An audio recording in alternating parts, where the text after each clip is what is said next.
তাদের সামনে যখন আমি আল্লাহর নাম স্মরণ করা হয় ওয়াজিলাত কুলুবুহুম তখন তাদের অন্তরগুলো আমি আল্লাহর স্মরণে বিগলিত হয়ে যায়। বলে সুবহানাল্লাহ। এজন্য আল্লাহ বলেন মুমিন যারা ঈমান এনেছে তাদের সামনে যখন আমি আল্লাহর নাম স্মরণ করা হয় আমি আল্লাহর কথা যখন তাদের অন্তরে বলা হয় তাদের সামনে উচ্চারণ করা হয় ওই মুমিন বান্দা অন্তর আমি আল্লাহর ভয়ে থরথর করে কাঁপতে থাকি। মুমিন যদি গুনাহ করতে যায় এমন সময় যদি আমি আল্লাহর কথা স্মরণ হয় ওই মুমিন বান্দা অন্তর আমি আল্লাহর স্মরণে থরথর করে কেঁপে ওঠে আর ওই মুমিন বান্দা আমি আল্লাহর স্মরণে কোরআন ছেড়ে দেয়। বলে সুবহানাল্লাহ। আল্লাহ বলেন ঈমানদারদের সামনে যখন আমি আল্লাহর নাম স্মরণ হয় ঈমানদার কারা এই কথা আল্লাহ কোরআনে বর্ণনা করেছেন। বলেন সুবহানাল্লাহ। আল্লাহ রাব্বুল আলামিন বলেন ইন্নাল্লাযীনা ক্বালু রাব্বুনা আল্লাহ ইন্নাল্লাযীনা ক্বালু রাব্বুনা আল্লাহ সুম্মা ইসতাকামু তাতানাজ্জালু আলাইহিমুল মালায়েকা আল্লা তাখাফু ওয়া লা তাহজানু ওয়া আবশিরু বিল জান্নাতিল্লাতী কুনতুম তুআদুন। আল্লাহ আল্লাহ সুন্দরভাবে ঈমানদারদের পরিচয় বর্ণনা করলেন। ঈমানদার কারা? যে ঈমানদারদের সামনে আমি আল্লাহর নাম স্মরণ করলে তাদের অন্তর বিগলিত হয়ে যায়, নরম হয়ে যায়, আমি আল্লাহর প্রতি তাদের ভালোবাসা বাড়তে থাকে। আল্লাহ তাআলা বলেন ইন্নাল্লাযীনা ক্বালু রাব্বুনা আল্লাহ যারা ঈমানদার যারা আমি আল্লাহকে রব বলে মেনে নেয় রব বলে স্বীকার করে নেয় যারা আমি আল্লাহকে রব বলে স্বীকার করে নিয়েছে তারাই হলো ঈমানদার তারাই হলো মুমিন। বলে সুবহানাল্লাহ। বলে আমাদের রব কে? আমাদের সৃষ্টিকর্তা কে? কে আমাদেরকে বানিয়েছে? আসমান কে বানিয়েছে? জমিন কে বানিয়েছে? এই সব কিছু কে বানিয়েছে? সবকিছুর মালিক কে? আল্লাহ বলেন যারা এই কথাকে স্বীকার করে নিয়েছে ইন্নাল্লাযীনা ক্বালু রাব্বুনা আল্লাহ আল্লাহ বলেন যারা স্বীকার করে নিয়েছে যাদের রব বলেন আল্লাহ আল্লাহ বলেন যারা এই কথাকে স্বীকার করে নিয়েছে আমাদের রব আল্লাহ আল্লাহ বলেন তারাই হলো মুমিন। দুই নাম্বার গুণ হলো আল্লাহ এই আয়াতের ভিতরে দুইটা মুমিনের গুণ বর্ণনা করেছেন। এক নাম্বার হলো মুমিন আল্লাহকে স্বীকার করে নেবে। যদি দুনিয়ার কোনো মানুষ আল্লাহকে না মানে আল্লাহকে স্বীকার না করে বলেন তো ওই মানুষ কি কোনোদিন মুমিন হতে পারবে? আল্লাহকে স্বীকার করা ছাড়া মুমিন হওয়া যায় না। এজন্য আল্লাহ তাআলা ঈমানদারদের দুইটা গুণ বর্ণনা করেছেন। ইন্নাল্লাযীনা ক্বালু রাব্বুনা আল্লাহ যারা আমি আল্লাহকে রব বলে মেনে নিয়েছে। আল্লাহ বলেন গোলাম আমি আল্লাহকে তো এই রবের স্বীকারোক্তি তোমরা দুনিয়াতে পাঠানোর আগেই দিয়েছিলাম। আমি আল্লাহ যেদিন রোহের জগতে তোমাদের সমস্ত রোগগুলোকে একত্রিত করে আমি আল্লাহ বলেছিলাম আলাস্তু বিরাব্বিকুম আমি কি তোমাদের রব না? তখন তোমাদেরকে আমি দুনিয়াতেই পাঠাই নাই, তোমাদেরকে বানাই নাই, তোমাদের রূহগুলোকে আমি শুধু বানিয়েছি। আমি আল্লাহ সেদিন তোমাদেরকে প্রশ্ন করেছিলাম আমি কি তোমাদের রব না?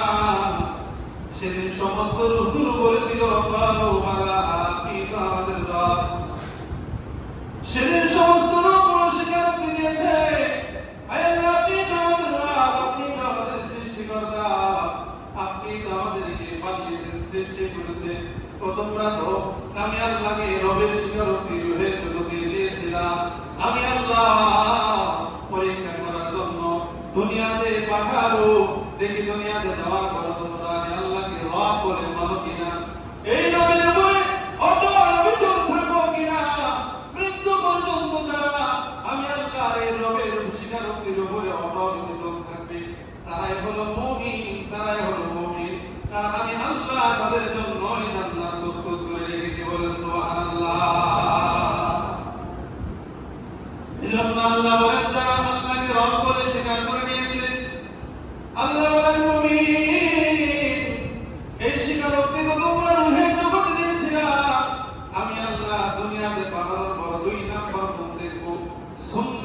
মাস্তাকামু, এই যে আমি আল্লাহকে রব বলে স্বীকার করেছিলাম, দুনিয়াতে যাওয়ার পর এই রবের স্বীকারোক্তির উপরে মৃত্যু পর্যন্ত অটল অবিচল থাকো কিনা আমি আল্লাহ দেখবো।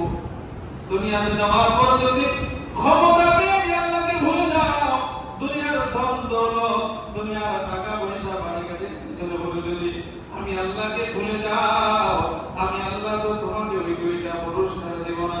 কিন্তু যারা দুনিয়াতে যাওয়ার পর আমি আল্লাহকে ভুলে যাই, আমি আল্লাহকে রব বলে স্বীকার করে নিয়েছে, দুনিয়াতে যাওয়ার পরে কথার উপরে যারা অটল অবিচল থেকেছে, আমি আল্লাহকে রব বলে স্বীকার করে নিয়েছে, জীবনের উপরে ঈমানের উপরে বিপদ আপদ এসেছে, ধৈর্য ধারণ করেছে, ঈমান ছাড়ে নাই, আল্লাহ বলেন আমি আল্লাহ তাদেরকে দুইটা পুরস্কার দেব। এমন দুইটা পুরস্কার, যে দুইটা পুরস্কার দুনিয়ার কোন জিনিস দিয়ে উদাহরণ দেওয়া যায় না। বলেন সুবহানাল্লাহ। আল্লাহ বলে আল্লাহ তাখাফু ওয়া লা তাহজানু ওয়া আবশিরু বিল জান্নাতিল্লাতী কুনতুম তুআদুন। আল্লাহ বলেন তুমি আমার যারা আমি আল্লাহকে রব বলে নিয়েছে এবং দুনিয়াতে যাওয়ার পর এই রবের কথার উপরে অটল অবিচল থেকেছে, ও নবী আমার আপনি দুনিয়ার সেই সমস্ত মানুষদেরকে জানায় দেন আল্লাহ তাখাফু ওয়া লা তাহজানু, আমার ওই বান্দার দুনিয়ার জীবনে কবরে মিজানে পৌঁছাতে কোথাও কোনো ভয় চিন্তা পেরেছে নাই, কোথাও কোনো চিন্তা নাই। আল্লাহ বলেন তাদের কোনো চিন্তা নাই। ও নবী আমার আপনি জানায় দেন মৃত্যুর সাথে সাথে আমি আল্লাহ তাদের শেষ ঠিকানা জান্নাত বানায় দিব। বলেন সুবহানাল্লাহ। এমন জান্নাত আল্লাহ দিবেন। আল্লাহ বলেন ওয়া আবশিরু বিল জান্নাতিল্লাতী কুনতুম তুআদুন। নবী আমার আপনি সেই জান্নাতের সুসংবাদ জানায় দেন যে জান্নাতের ওয়াদা আমি আমার বান্দাদের সাথে করেছিলাম। বলেন সুবহানাল্লাহ। এটা হবে ঈমানদারদের জন্য জান্নাত। আল্লাহ যে জান্নাত আপনার আমার জন্য প্রস্তুত করে রেখেছেন, শুধু ঈমান থাকতে হবে। বলেন ঠিক কিনা? আর এই কথার উপরে মৃত্যু পর্যন্ত অটল অবিচল থাকতে হবে যে আমার আপনার রব কে?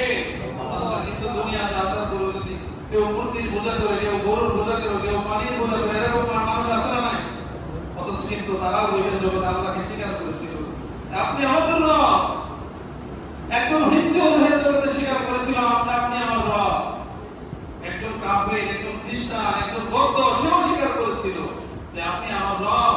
কিন্তু দুনিয়াতে আসার পরে দুনিয়ার আইসিইউতে পড়ে দুনিয়ার বাহ্যিক পরিস্থিতির ভিতরে পড়ে সে আল্লাহকে বলে মূর্তির পূজা করে, আগুনের পূজা করে। বলেন তো এরকম মানুষ আছে না? এজন্য দুই নাম্বার গুণ আল্লাহকে স্বীকার করেছে দুনিয়ার জগতে। এই কথার উপরে মৃত্যু পর্যন্ত অটল অবিচল থাকতে হবে, যে মৃত্যু পর্যন্ত এই কথাকে মনে প্রাণে বিশ্বাস করতে হবে যে আপনার আমার রব কে? আল্লাহ। আল্লাহ। আল্লাহ রাসূল বলেন মান মাতা আন্নাহু ইয়ালামু লা ইলাহা ইল্লাল্লাহ দাখালাল জান্নাহ। আল্লাহর হাবিব বলেন যে ব্যক্তি মৃত্যুবরণ করেছে কিন্তু সে এমন অবস্থায় মৃত্যুবরণ করেছে সে জানে লা ইলাহা ইল্লাল্লাহ, আল্লাহ ছাড়া কোনো মাবুদ নাই, এই কথা বিশ্বাসের উপরে সে মৃত্যুবরণ করেছে। রাসূল বলেন দাখালাল জান্নাহ, আমার ওই সে উম্মত আল্লাহর জান্নাতে প্রবেশ করবে। বলেন সুবহানাল্লাহ। তাহলে দেখেন ঈমানের কত পাওয়া। একজন বান্দা সে গুনাহ করেছে, অপরাধ করেছে, অন্যায় করেছে, কিন্তু সে জানতো আল্লাহ ছাড়া কোনো মাবুদ নাই। এটা তার অন্তরে ছিল, বিশ্বাস ছিল। সে জানতো আন্নাহু লা ইলাহা ইল্লাল্লাহ, আল্লাহ ছাড়া কোনো মাবুদ নাই, আমার একমাত্র রব হলেন আল্লাহ। এই বিশ্বাসের উপরে বান্দা মৃত্যুবরণ করেছে। আল্লাহ রাসূল বলেন দাখালাল জান্নাহ, আমার সে উম্মত আল্লাহর জান্নাতে প্রবেশ করবে। বলেন সুবহানাল্লাহ। এজন্য আল্লাহ রাব্বুল আলামিন বলেন ইন্নামাল মুমিনুনা আল্লাযীনা ইযা যুকিরাল্লাহু ওয়াজিলাত কুলুবুহুম, নিশ্চয় মুমিন তো তারা যাদের সামনে আমি আল্লাহর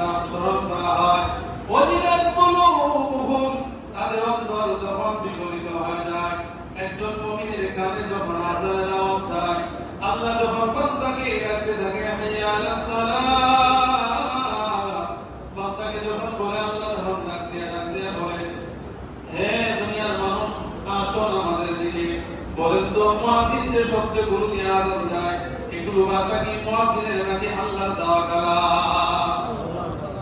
এগুলো তো মুয়াজ্জিনের ভাষা না। মুয়াজ্জিন আল্লাহর পক্ষ থেকে নবকারী।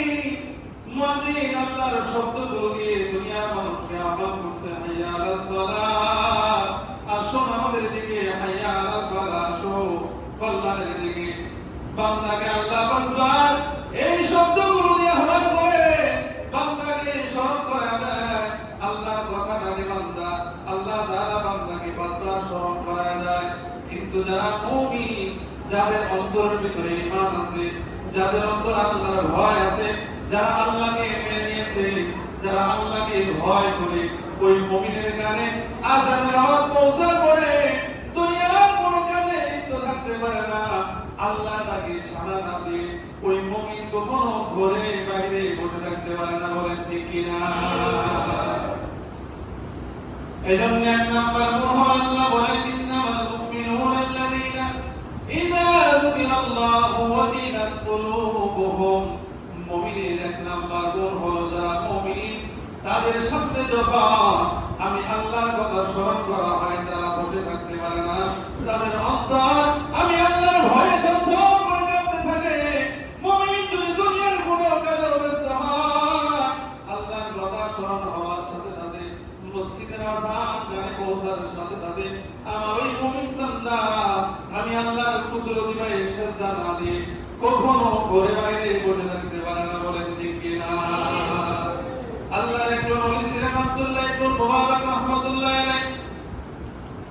জগৎ বিখ্যাত একজন আল্লাহর ওলি দুনিয়া থেকে বিদায় নিয়ে চলে গিয়েছেন। তার যুগে আরেকজন আল্লাহর ওলি তাকে স্বপ্নে দেখতেছে।